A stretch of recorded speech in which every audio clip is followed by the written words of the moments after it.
Hi friends, welcome to Finspirations 9. I am Sunil Thakker. What ails the Indian stock market of late? Why do we have that iffy feeling? Look, the inflation is under control, the interest rates are on a long pause, the industrial production is at a 14-month high, the mutual funds for September 2023 saw a record inflow of 16,402 crore rupees through SIP, which is a systematic investment plan, and the market moves up and yet takes a longer than necessary breather. So many have told me that they are scratching their heads in trying to understand this dilemma.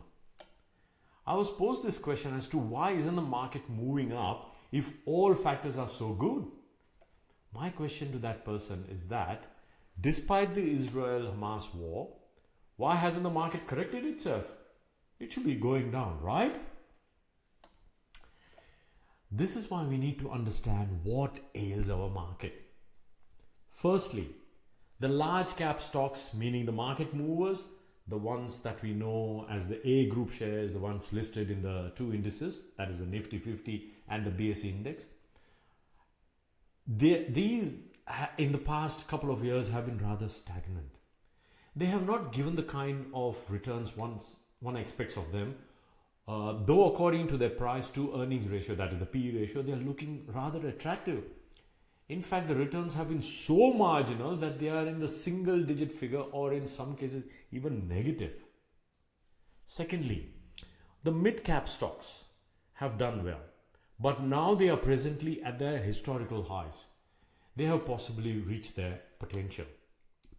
Thirdly, the small cap stocks are the stocks of hope.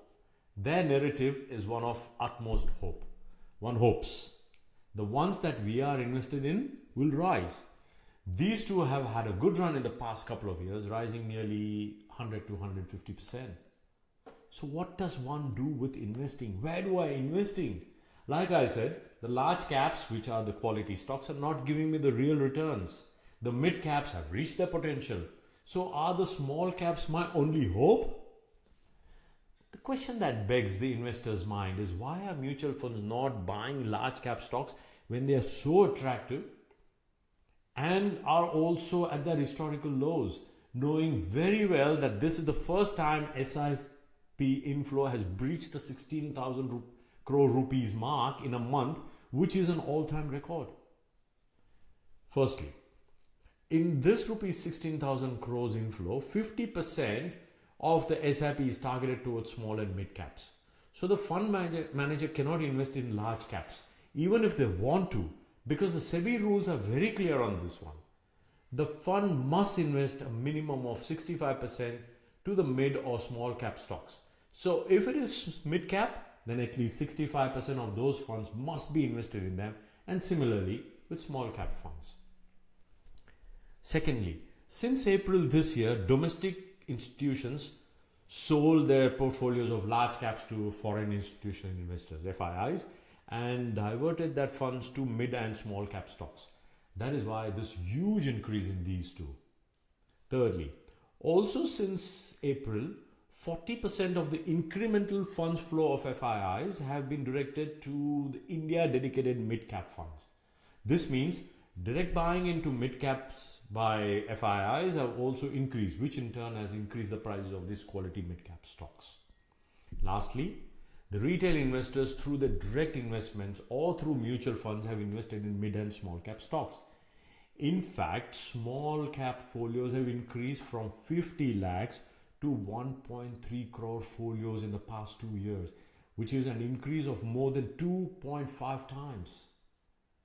The investors have been looking at the past returns and are now opening their SIPs and also directing investing in these mid to small cap funds. The fund manager can direct their funds to a particular quality stock only until it reaches its price target, and then they have to divert it to other mid or small cap stocks. But the fund manager is always only going to look at quality because they are interested in maximizing their returns safely. This in turn further increases the price of these stocks. But of late, the EPS, that is the earnings per share, have reached their potentials in both these mid and small cap stocks, and they're trading at 12, 13 times and sometimes even higher of their valuations. So what needs to be done? If the inflow to this mid and small cap funds continue, oil, it is a huge factor. I spoke about it last week and have asked the followers and subscribers to this channel to keep a lookout on the crude oil movement. OPEC mentioned that there is a shortfall of 3.3 billion barrels of oil in this last quarter, which means the price will rise. As of now, the crude oil is around $91 US. Once oil rises, hedge funds will pull out their funds from large cap stocks, which will make the domestic institutional investors to buy these stocks, as they will be even more attractive price wise. They will then sell their mid and small cap stocks and direct it to large cap stocks. Believe me, experience is a huge asset. These trends towards the mid and small cap stocks will reverse one day or the other, maybe sooner than later. Whatever may be the reason, be it oil, be it the war, etc., but experience has shown that these will reverse. Because be it the hedge fund manager or any other fund manager, they will always like to maximize returns through better risk reward or safer methods. And that can only be guaranteed through these quality large cap stocks. So right now, there is a 10% shift, which over a period of time will increase to 40 or even 60%. As the adage goes, quality comes at a price. So in the end, you will get what you pay for. A small tip for all my young friends out there who are just starting their journey into this beautiful world of investments and finance. If you want to have 1 crore in your portfolio, simply follow this 15 by 15 by 15 rule. Invest rupees 15,000 per month for the next 15 years at a rate of 15% per annum, and voila, you will have a 1 crore rupees portfolio. Happy investing. Stay inspired.